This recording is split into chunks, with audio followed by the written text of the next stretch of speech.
Hello दोस्तों, स्वागत है आप सभी को फिर से एलएस ऑनलाइन क्लासेस में। आज आप लोग के लिए जो होमवर्क दिए थे उस होमवर्क को आज चेक करते हैं और मुझे उम्मीद है अब जो बच्चे आप लोग होमवर्क नहीं बना पाए थे उसका सोल्यूशन आज इस बोर्ड में पर होने वाला है। तो मुझे उम्मीद है इस वीडियो को और जितना भी क्वेश्चन दिए थे उस क्वेश्चन को आज होमवर्क कंप्लीट करा दे रहे हैं, ठीक है। तो मुझे उम्मीद है सभी बच्चे इस वीडियो को लास्ट तक बने रहेंगे और अपना हर एक क्वेश्चन का सोल्यूशन ले लेंगे। तो चलते हैं, ठीक है, क्वेश्चन पे, ठीक है। तो चल रहे हैं क्वेश्चन पे और हर एक क्वेश्चन का बहुत ही बेहतरीन तरीके से समझाने का आप लोग का प्रयास कर रहे हैं, ठीक है। तो आप देखिए, ये आप लोग का पहला सवाल होमवर्क में दिए थे, याद रखिएगा।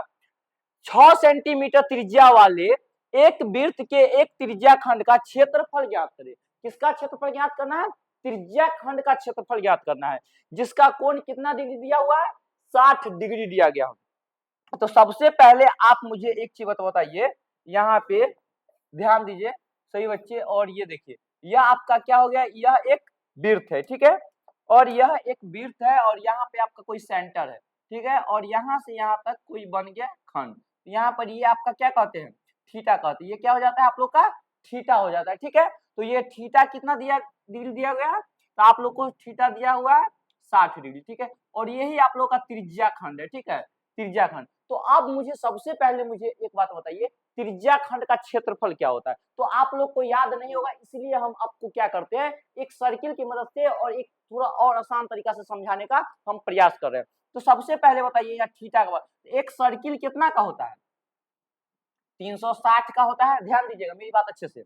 और इसके बाद थीटा इसमें दे दिया है 60, तो हम 60 मानेंगे, लेकिन हमको पता नहीं है कब कौन सा क्वेश्चन में कितना थीटा देगा, तो इसलिए हम यहाँ पर थीटा लेंगे। और आप लोग को हम एक चीज बताए थे, क्या चीज? वृत्त का क्षेत्रफल क्या होता है?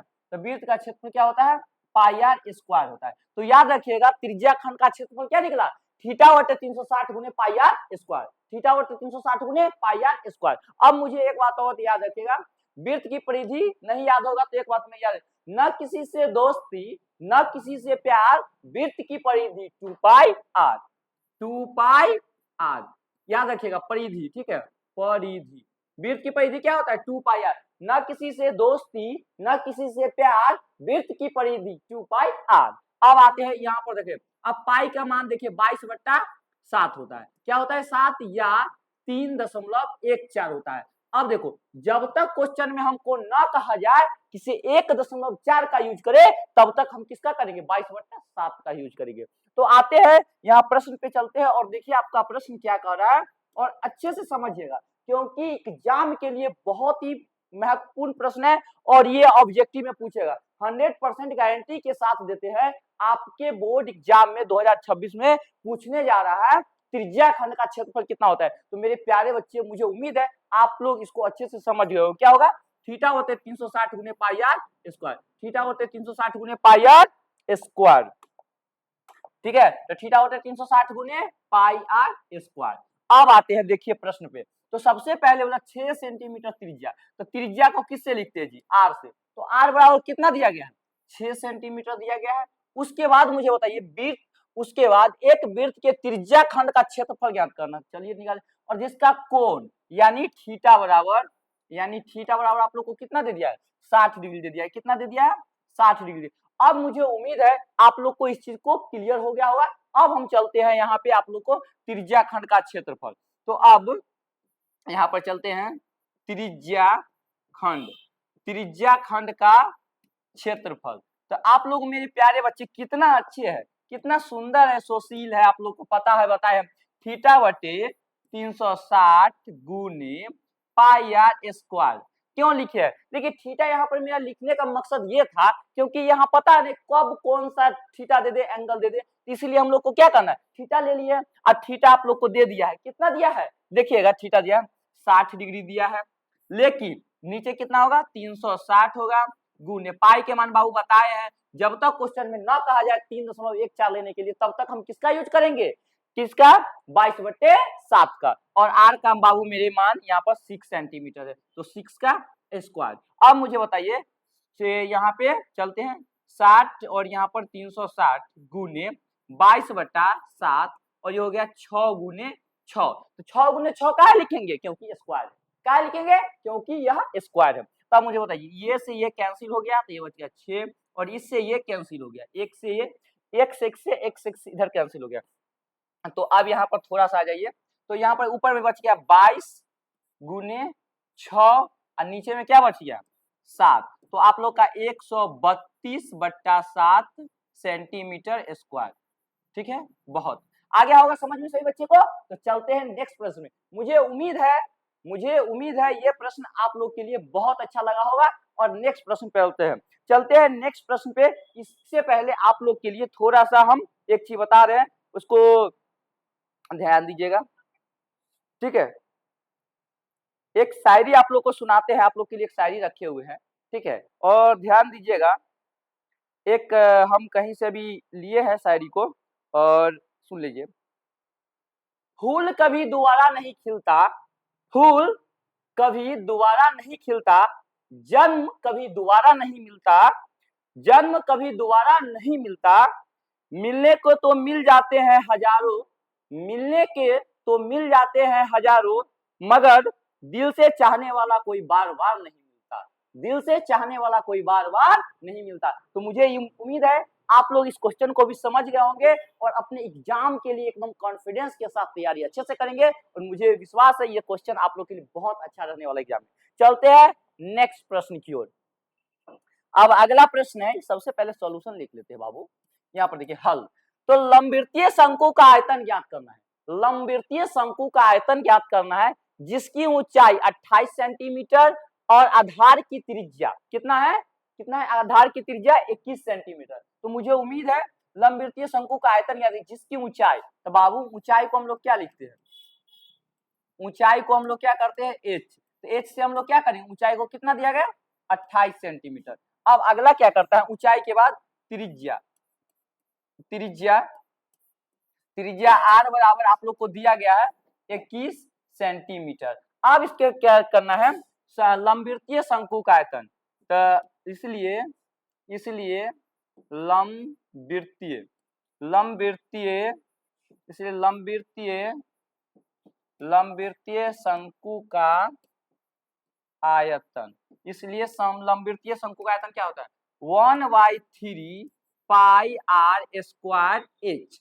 अब मुझे एक चीज बताइए मेरे प्यारे बच्चे और मेरे फूल जैसा गुड़िया सा बच्चा, बताइएंगे 1/3 पाई के मान क्या बोले, जब तक आप लोग को ना बोला जाए तब तक क्या लीजिएगा जी 22/7 लीजिए ना, उसके बाद आर के मान दे लेवा हो, हाँ दे लेवा, का दे लेवा 21 दी लेवा, तो 21 का स्क्वायर गुने का हो तो गुने 28।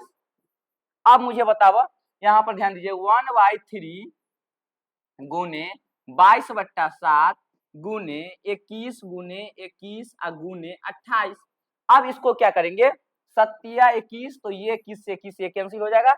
अब इसको टोटल जो गुना करके लिखेंगे 22 गुने 21 गुने 28, 22 गुने कितना हो जाएगा, इसको टोटल के गुना करके लिखेंगे तो कितना हो जाएगा, तो गुना करेंगे तो कितना, हम आप लोग के लिए गुना पहले ही करके रख लिए थे ताकि आप लोग के टाइम में 12,936 सेंटीमीटर स्क्वायर। ठीक है, ज्यादा टाइम ना लगे इसलिए। चलते हैं अगला प्रश्न पे। क्या लगता है ये क्वेश्चन आप लोग के लिए बहुत इंपॉर्टेंट है, हम लिख देते हैं 2026 बोर्ड के लिए, इतना इंपॉर्टेंट है आप सोच नहीं पाएंगे, इसलिए मुझे उम्मीद है हर एक क्वेश्चन को बहुत ही शिद्दत के साथ सीखिएगा और बहुत ही अच्छा कुछ करने जा रहे हैं। ठीक है, तो चलते हैं नेक्स्ट प्रश्न पे। फिर सेम प्रश्न है आप लोग के लिए, ध्यान दीजिएगा। लंबवृत्तीय शंकु की ऊंचाई कितना दिया गया है, तो ऊंचाई देखिएगा, ऊंचाई क्या दिया हुआ है, ऊंचाई आप लोग के दिया हुआ है 24 सेंटीमीटर। ऊंचाई को हम लोग किससे लिखते हैं, h से लिखते हैं। उसके बाद आधार की त्रिज्या, ध्यान दीजिएगा त्रिज्या कितना दिया गया है, r दिया गया है, तो r कितना दिया गया है 7 सेंटीमीटर दिया गया है। कहीं से भी कोई दिक्कत नहीं होगा मेरे प्यारे बच्चे, और जुड़े हुए रहे, पढ़ते हुए रहे और बढ़ते हुए रहे, और अपने दोस्तों के भी पास में क्लास को जरूर शेयर करें, क्योंकि ये क्लास ये आपका एक सफलता का ब्रांच बन चुका है ये, और ये ब्रांच आप लोग को यहाँ तक जरूर पहुंचाएगा जहां तक आप लोग सोच नहीं पाए होंगे। ठीक है, तो अब आते हैं, लिख लेते हैं क्या, शंकु का आयतन। तो इसलिए शंकु का आयतन यहां से लिख लीजिए, तो शंकु का आयतन क्या होता है 1/3 पाई आर स्क्वायर एच, बताया ना जी। तो इसको करेंगे तो 1/3 गुने 22/7 गुने 3, इसका क्या होगा आर का मान, लिखे है क्या जी, तो लिखे है ना, काहे ना लिखेंगे हो, एच के मान लिखे है का, एच के मान भी लिखे है, अब मुझे बताइए 1/3 क्या हो जाएगा 22/7 गुने ये कितना होगा स्क्वायर है तो 2 टाइम्स लिखेंगे, अगर क्यूब रहता तो 3 टाइम्स लिखेंगे, तो यहाँ पर हो जाएगा 24। अब मुझे बताइए आप लोग कटेगा क्या, 17 से 17 कैंसिल, 1/3 22/7 तो ये इसका स्क्वायर हो गया और ये आप लोग का दिया हुआ है ओरिजिनल। और इसके बाद यहाँ पे 8, ठीक है, तो इसको गुना करेंगे 22 7 गुने 8 और इसको गुना करके टोटल लिखेंगे तो कितना हो जाएगा, यहाँ पर गुना करके लिखिए तो फटाफट, तो इसको लिए 12-32 सेंटीमीटर हो जाएगा, कितना हो जाएगा 12-32 सेंटीमीटर स्क्वायर। अब हम बच्चा के लिए गुना करेंगे तो ज्यादा टाइम लगेगा, सिंपल सी बात है, इसलिए हम नहीं करेंगे। चलते हैं नेक्स्ट प्रश्न पे, और अगर आप लोग को कोई दिक्कत हो जाएगा तो स्क्रीनशॉट ले लीजिए, उम्मीद है आप लोगों के लिए लेंगे, ठीक है। चलते हैं, अब आता है 3.5 सेंटीमीटर त्रिज्या वाले अर्धगोले के वक्रपृष्ठ का क्षेत्रफल ज्ञात करें, ठीक है। तो आइए ना जी, क्या सीख रहे हैं आप लोग, मैथ सीखिए ना, मोबाइल चलाना सीखिएगा ना, हो कहा सीखो ये सीखा, ठीक है। तो अब सबसे पहले त्रिज्या, तो सबसे पहले आप लोग त्रिज्या दिया हुआ है तो क्या कीजिएगा, त्रिज्या बराबर जो दिया है उसको लिखते चलिए, तब सवाल बनाने में मजा आता है। तो अब क्या कीजिएगा 3.5 सेंटीमीटर त्रिज्या, सेंटीमीटर त्रिज्या वाले अर्धगोले के वक्र पृष्ठीय क्षेत्रफल। अब बताइए सभी बच्चे, गोले का पृष्ठीय क्षेत्रफल होता है थे, याद रखिएगा, गोले का पृष्ठीय क्षेत्रफल बराबर क्या होता है 4πr²। 4πr² होता है, गोले का पृष्ठीय क्षेत्रफल क्या होता है 4πr² होता है, लेकिन बोला है अर्धगोले का, तो अर्ध का भाई तो 2 से आधा करेंगे, 2 से लेंगे तब ना आधा होगा, तो इसको भाग कर देंगे तो कितना होगा 2πr²। तो मुझे उम्मीद है यहाँ पर आप लोग सीख गए होंगे। तो अब आते हैं हम लोग, त्रिज्या दिया हुआ है इस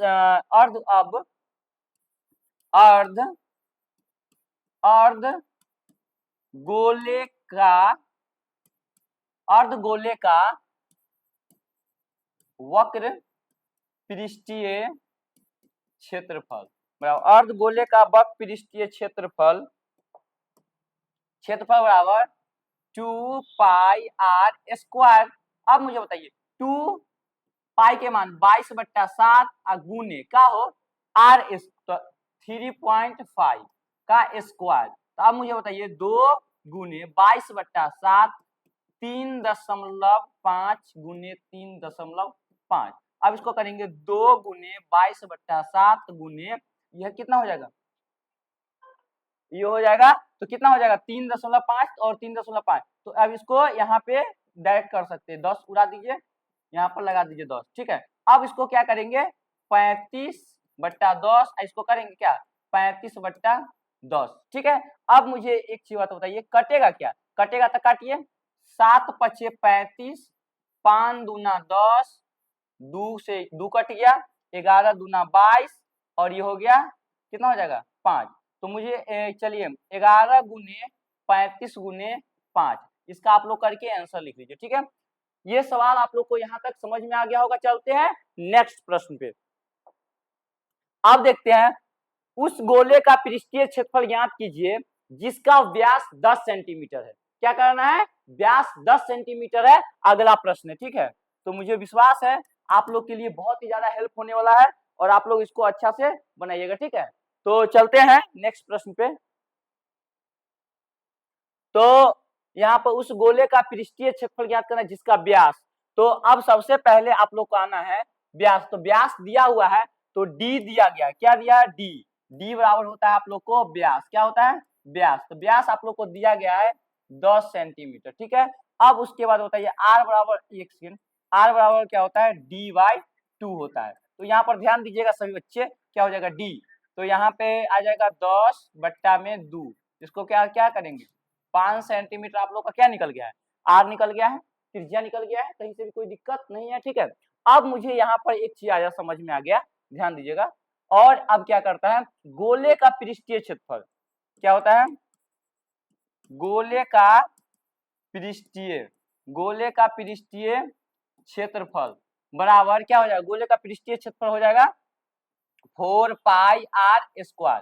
तो अब मुझे एक चीज बात बताइए, ध्यान देते हैं, देखिए पाई का मान कभी कभी रख भी देंगे और मेरा मन नहीं तो कभी कभी नहीं रखेंगे। तो यहाँ पर देखिए 4 गुने पाई और गुने आर स्क्वायर। तो आर स्क्वायर कभी कभी हम लोग को सवाल यूनिक तरीका से भी बना देना होता है। तो आर के मान कितना है 5, तो 5 का स्क्वायर, तो यहाँ पर आएगा 4 गुने पाई गुने बी, यहाँ पर कितना होगा 25, तो यहाँ पर करेंगे क्या हो जाएगा 25 चौका 100, तो 100 पाई सेंटीमीटर स्क्वायर।